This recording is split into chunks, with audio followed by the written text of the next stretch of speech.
Composing Gloves here, and this is a video on Maximus. In this video, I will be covering the saturation knob and the ceiling knob in much more detail than I have hitherto done. This is a request video by I believe it is a man, but I've learned not to assume these things, but his picture is of a man, so Tanish Perthai. I believe that's how I say his name. I'm reading names, so, I'm sorry if I mispronounced your name.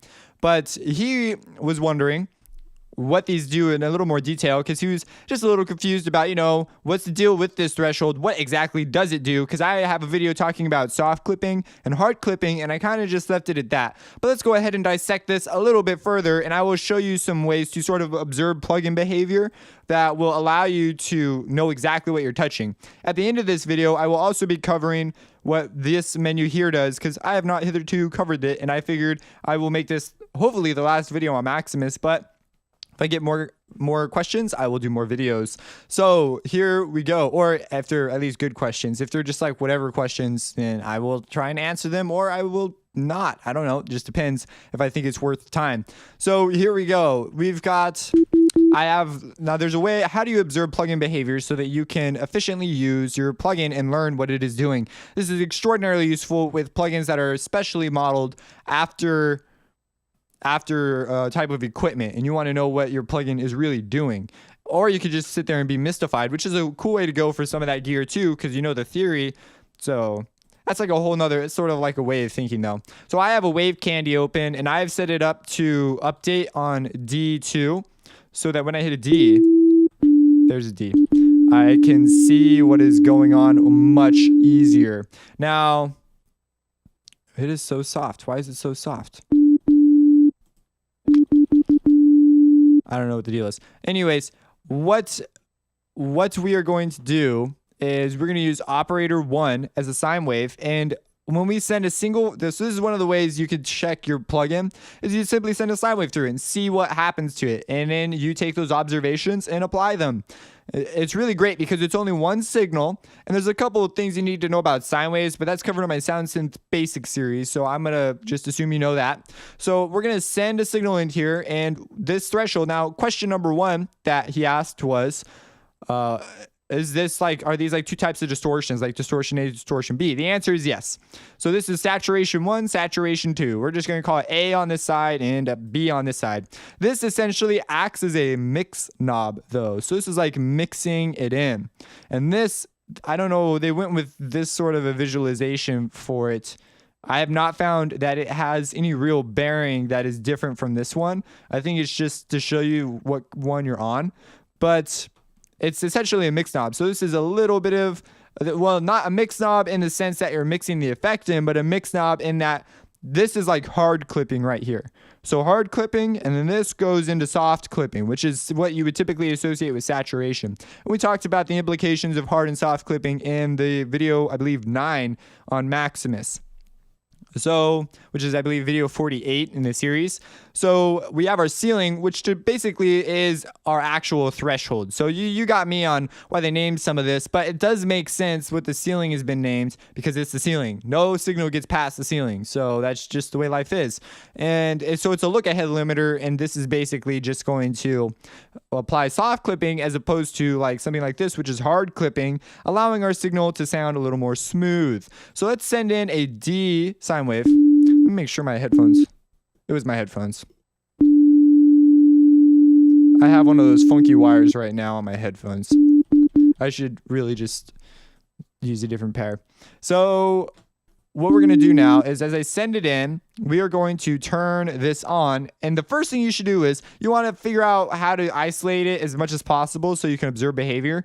So the question is, our ceiling, as you can see, turns on. It's at 0 decibels. The question is, does just turning on the threshold affect our signal? Because they can get really particular with the way they program these things, because you can have certain circumstances will do this, other circumstances will do that. This one isn't, I do not at least believe it's that complicated. I believe I've actually figured it out. Sometimes you may just forever be in amazement at like why it's behaving the way it is. They might have randomization parameters in their algorithm, like small ones that constantly are changing. So what we're going to do, so that's what we're going to do. We're going to turn it on. So I'm going to play sine wave, turn it on, and see what happens. And pay attention to the meters. I'm assuming you know what your scopes mean from the last from video 2. So we notice here that our gain increases, even though our threshold, which is, see, this is why it's confusing the way they've named this. At least I think so. This should just be like type A, type B, or whatever. So maybe one day I'll find out why it's named that. Anyways, you notice that our gain goes up, and we didn't even move the ceiling. The ceiling stayed right where it's at. So that's important to know that this type of distortion does that. That will yield certain consequences when it's transparent, whether or not we want that. But we should also take note, does this have any sort of a sonic flavor besides that is introduced into our sine wave? This will be way harder to detect here because it's one frequency. It'll be much easier to detect on a saw wave, which we'll do next. So I don't. Now there's one principle that I should touch on here, and there'll be a separate video for this in the critical listening series, but a sine wave by definition never starts and never ends. It just is. And a sine wave goes on forever. And you notice that it is dependent on following this exact path all the time. If you ever change the amplitude, you must change its direction. Like a sine wave has to, if you change the amplitude, it's got to turn down a little sharper to get softer and up a little sharper to get softer, and it's got to make those excursions smaller. So as it decreases and disappears into nothingness, you have added frequency content. It's no longer just a sine wave because you've added content, which is one of the reasons why when I turn the volume on so fast and it peaks, you see this little peak, but there's also a small pitch change there. So when a compressor is moving signal around, specifically using a type of saturation and compression and expansion, you are changing the character sonically, including the pitch. The pitch is changing as well. Now, humans, I believe we can tell 1/17 the change of a pitch. So if a pitch changes by 1/17, it is now an audible pitch change. If it's below a 17th, then it's not. You may have more or less sensitive ears. It depends on you. But anyways, it's just important to be aware of this phenomenon as we move and mess around with this sine wave. And I'm going to leave it at that. I'll do a separate video in another series, but it'll pretty much say the same thing, just be a little bit shorter and out of the context of this. So now let's go the other way. So we notice this one gives us some gain, and we didn't really notice any sonic flavoring, but we are aware that that could be introduced later. Now let's go the other way and see what happens. That's me. Use the D.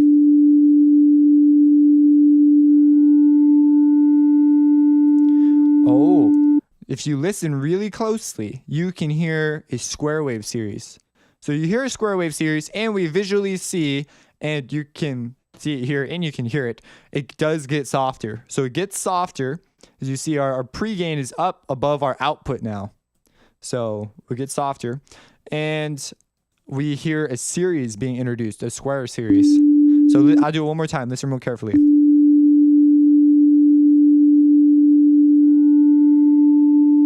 You can hear it right there. Right there, it starts. Actually, it's a little bit before there.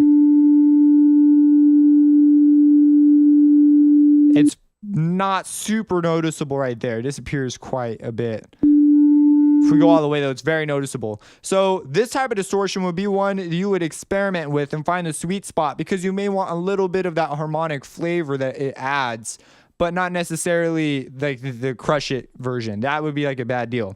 So that's something else that we go here. So let's take a look at when we do this. So we've noticed that. Now let's take a look at what happens when we move the ceiling down into the range, which I mean something like this. So we move our ceiling down here. So it's chopping our wave now.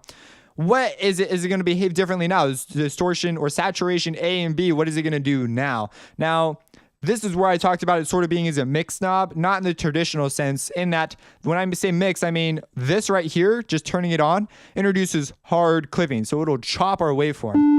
You see right there, very, very digital-like. But as we move it over, it will slowly transition into soft clipping. And you see same amount, same difference. And you notice here that it actually is compressing our signal as opposed to applying gain like it did last time. Because look at this. Now it's below our threshold in addition. So it didn't go up. It went even lower than our threshold said it would. So it's important to keep a note. So these algorithms, they will behave differently according to, what they see. It's a really interesting deal. So you see it decrease. Before, if our ceiling was up, it actually increased. See? Increased. That's like, it's weird. So that's what you got to know. So you start observing behaviors like that. So now let's go the other way. So let's move it down. Let's move our threshold down. And so you see this one has the different visualization, but it does the same thing. Just now, if you listen right away, you can hear the series. Well, you can hear it on this one too. But you notice how much less, this is much more transparent than this one. So this is just a different method of doing it, and it would be suitable on different instruments. That's what we looked in the other video. And something to keep in mind is if you have a piano in your mix and you're like, oh no, I have to use like the saturation A because I heard what it sounded like by itself, you need to listen to it as a mix. It may sound great as a mix. You just never know. And you want to try with different levels because maybe just that extra little bit of edge is what your mix needs. So you just got to listen around. Don't jump to any conclusions just because you've seen what something happens by itself. When they're all put together as a whole, the situation changes pretty drastically, actually. If you have a solo piano part, maybe you could be a really weird mastering engineer and master that one part individually of the rest of the song. That is not normal, though. I've never really heard of someone doing that. But maybe it's a thing. I don't know. You could try it. You could make it a thing. That'd be kind of cool. So as we move it up, you hear that flavor sort of change. If you listen, it's like there's a filter. So if I see a frequency response in my head, I'm sorry, I don't know if you guys see a frequency response in your head. I have a pretty good analyzer though that might be able to catch that and show you. So look for the low noise stuff. That's the stuff that's going to change. So we see all these extra harmonics. That stuff that was not in our original signal, because remember our original signal was a sine wave. My wrist felt kind of funny. So as I move it, you see it changing. That's what I was seeing. But I guess this is a better way to show you, is to actually show you. So you see it flavoring our signal. So you choose your signal. If we go over here, same thing, but it's far less noticeable, far less audible.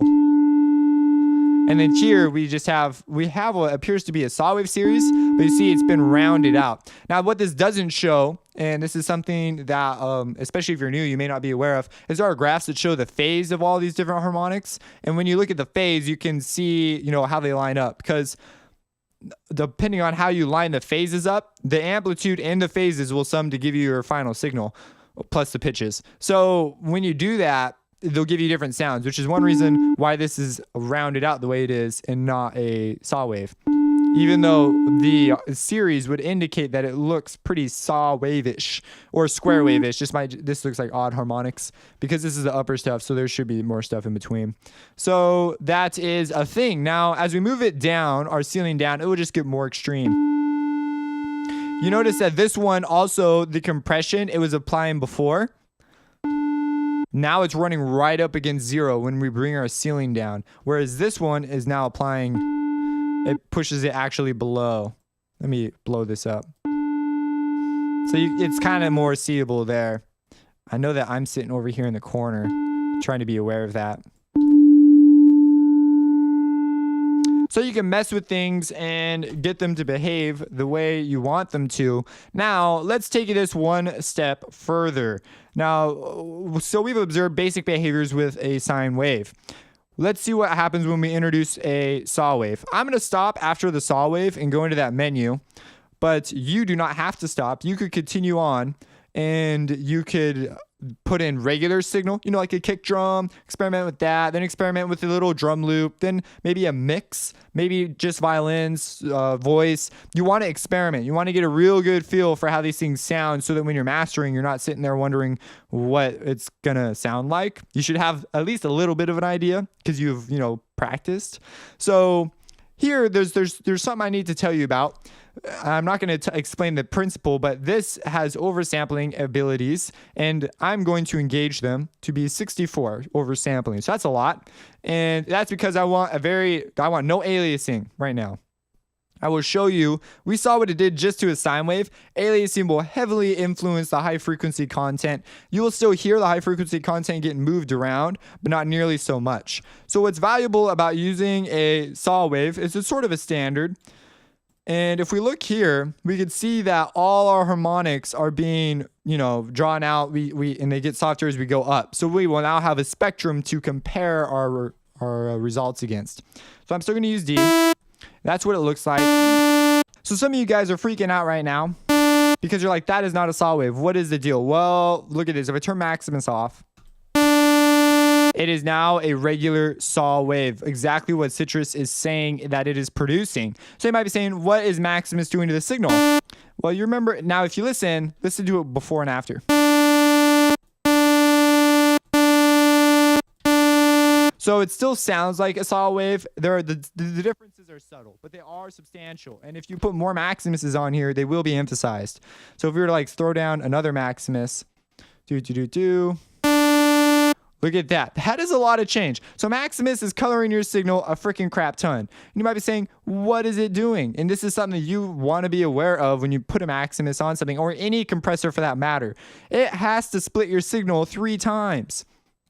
Okay, so it's got to split your signal 3 times, and as a result, when it sums it back together, you're going to have phase shifts. If we chose linear phase, oh, look at that, linear phase fixed it. So there you go. That's the reason why if you're going to use Maximus for mastering, you want linear phase. You just do. That's the best example I have of that. Like, that is so obvious. So that's all you have to do for that. Now, let's move on to this. So we're going to be working with not linear phase right now. Well, I mean, you would realistically touch these things with linear phase. So we'll leave it at linear phase for now. So we're going to do linear phase. So we're not going to be like falling for any sort of phase shifts in our signal. Video 3, if you skip that one, it's really an interesting one. I tried to display that concept in another way. So very, very cool. Now we're oversampling again to avoid aliasing. We will look at it with aliasing in a little bit, because probably you'll be working with aliasing, and then at the end you'll oversample, and I want to show you the tonal differences that happen because aliasing influences your high frequency stuff a lot. So we're going to turn on our threshold, and we will notice that as we turn it on, we'll get the same behavior. Some gain on this side and some cut on this side. It looks a lot more severe because we've scaled it differently. Now, what we're going to do now is we're going to put the ceiling down below the audio. And we'll notice that our high frequency stuff, this is essentially with hard clipping, it falls in the harmonic series of the saw wave. So it's a lot less noticeable. But as we turn it and we pull it down, we will notice that it will become much softer at the top end. Now there's something else that's going on here. We see this sort of ringing, this little extra, like, winds up right there. This is called the Gibbs Phenomena. And they actually, in Citrus, there's an option to get rid of it, remove Gibbs Phenomena, and it will smooth out those corners. So I'm going to leave them there though, because they're great for this demonstration. But if you don't like that extra high ringing, you can smooth that out. It's just high frequency content. I'm not going to talk about the Gibbs Phenomena right now. There's a video about it in my Citrus from the Ground Up series. So we're going to take it down, and we will notice that it will round out our curve from hard clipping to soft clipping. And you notice that high brightness goes away, but also that we are now getting compression as opposed to gain before. And so the ceiling pretty much determines that. So that's not like a super big shocker. Earlier I sort of made it sound like magic, but that's what it's doing. As we turn it up, now we get our high content back. So this is sort of a more subdued. It's typically more transparent, but as you can see, this could also cause your mix to sound a little dull if you're not careful. Now let's go the other way. So we take our ceiling down. If you listen, I can still hear it. I'm not sure how, but I can hear square series that was being emphasized. I can totally hear that in this signal. It's very, very, very transparent though, because it does fit in the signal. So it's not like a big deal, but you see, we can see the square sort of form. So that is what those types of distortions do. Now so I want you to listen to the high content as I move the threshold around. I'm gonna keep the ceiling right where it's at. Listen to how the high content moves around, making it kind of obvious. Let's do the other one. Now, this one is more transparent, in my opinion, about it. Maybe you disagree, but this one is much more audible. Now, what we're going to do is we're going to introduce aliasing, which go watch my digital audio basics if you want to know what that is. So this is very high content, so we're going to get aliasing. And it's going to cause a lot more noticeable differences when we go up and down in our spectrum here.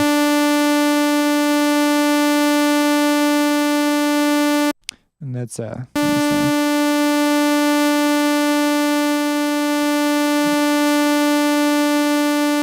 so I'll let you mess with that on your own time, but it does color your signal quite substantially. And if you were to play a higher notes, it becomes really obvious. We're playing a low note right now, so we're only hearing these really soft high harmonics are the only ones that are going to be changing really. So when we go from the reason that happens, so you might be wondering why does it sound colored so much? Well, this one induces a series, as we learned. This one doesn't really. I mean, it does, but not really. And so when we do hard clipping, that will chop the clips. It will mess and will introduce high content, a lot of it, into our signal, which is part of that series. And as we move it down, it should become less noticeable. But as those changes happen that we observe spectrumly, then we will be, it's very an audible thing, especially on this side because of the nature of what the saturation is doing to our signal. So our high content will just be super affected. This side's a little more transparent. So yeah, so hopefully that has answered your questions about what is going on here. Now, the next level is you would want to bring in some samples and start messing with those. And something that we didn't do is raise the ceiling all the way up. Let's do that real quick. And let's see if it changes the color of our signal or the sound of our signal simply by moving the threshold on and off. And so you see we get the same gain increase and the same compression. Actually, this compression looks like a lot less. So the ceiling it has some sort of relationship in the algorithm to this threshold. So that's that in a nutshell. I'll let you mess with it from there. Again, the whole point of this is so that you can take something and put it in there and you know exactly what it's doing, but you can also ram it a lot harder, a lot louder, and it will sound still just as good. And the real point, the artist, because that's like the mastering engineer mindset, sort of. And even then, that's not even really a mindset. That's just like loudness war stuff. If you really want to be an artist, you're going to use this for the coloring that it offers. You're going to be like, I want this sort of color on my signal. Or maybe I want to take away some of that digital clipping sound. And so one thing that you could do is open up, another compressor that's got an analog sound and then run a Maximus through it. And remember about that linear phase shift button because it's important. Otherwise, you get that instead, which isn't necessarily bad. And it's interesting to know how this changes that. So it's actually a lot easier to see how it's squashing things and not squashing things with this.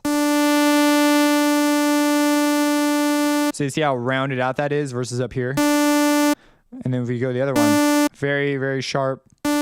And then round it out. So it's pretty self-explanatory deal. So now let's talk about this real quick. I'm going to breeze through this because honestly, it's not that crazy. If this is something you'll find in most FL stuff. So you have this thing called open state file. You can save this envelope right here for whatever you want. And then you can open up a file. So we could be like, oh, open up compression 3 and it will open it up. And so you could save your own if you have a particular envelope you are constantly going to. You can reset it. You can, now anytime you see the little dots underneath the letter, that is code for this is the keyboard shortcut for that thing. So I could just hit O and it would open up that. So we have prepare for smooth editing and copy state file. So you can copy this and take it to another envelope and put it on there if you so desire. So like let's just say like this is what we want. Okay, so we'll copy that and paste it right here and bang, there it is. Other things you can do. You can prepare for smooth editing, which just puts a bunch of dots down so you can, mess with the dots. And you see that they've been changed to the double curve line. I believe that's double curve. It's just smooth. Is that just smooth? Yeah, it's just smooth. The smooth line. Okay, you can undo a point. So you can undo things in here. If you made a move, if you hit Control Z, it won't work. You need to come in here and hit undo. So let's say I do that and I'm like, oh no, Control Z. And as you can see, it undid parameter settings here because it's complicated. It has to do with the way FL interprets undos and what is undo and not undo. So they include a separate undo option here specifically for this area. You could scale your levels so you can change everything as a whole. You can center them differently and offset them differently. This is stuff that it makes a lot more sense in a synthesizer than here, but you're able to normalize. Decimate points allows you to get a threshold and just delete points that are unnecessary, like too many points. There was a couple that disappeared. It got rid of some of these. It kept these because these are essential to the shape that we have. So you would ideally select a threshold that would give you just the ideal amount of points. Well, again, I don't really use any of these options inside Maximus, at least. We have decimate points, filters. So you can filter your points. It's like, so you can not filter the points, but filter the curves. So the curves have changed now, and you can see. And you also have this great impulse response thing, which allows you to change the way the filter is interpreted. It's actually a really cool, it'd be a cool learning tool too. So a filter, smooth up, turn all points smooth. I'll let you mess with these. The ones that are really weird is the analyze audio file. So you can drop an audio file in there. It will analyze it and then generate an envelope based on it. I believe it just uses a single cycle. And then we have create sequence. Create sequence allows you to create a sequence so you can do something like this. Again, very useful in synthesizers. Really kind of cool that they included this stuff here though, because it opens up the door to a lot of creative possibilities. You could do all sorts of weird stuff. So that's that. If you have any questions about this, let me know. Hopefully I answered your question. I believe it's Tanish. I'm sorry, I do not know how to say your name. If I had to guess, it'd be Tanish because it was Tanish. Maybe I'm misspelling it now too. I'm sorry if I have butchered your name. I'm really sorry. I did not mean to. So yeah, that's that. If you have any questions, support me on Patreon because you guys are super cool and it allows me to continue to make videos like this. Subscribe and have a blessed day.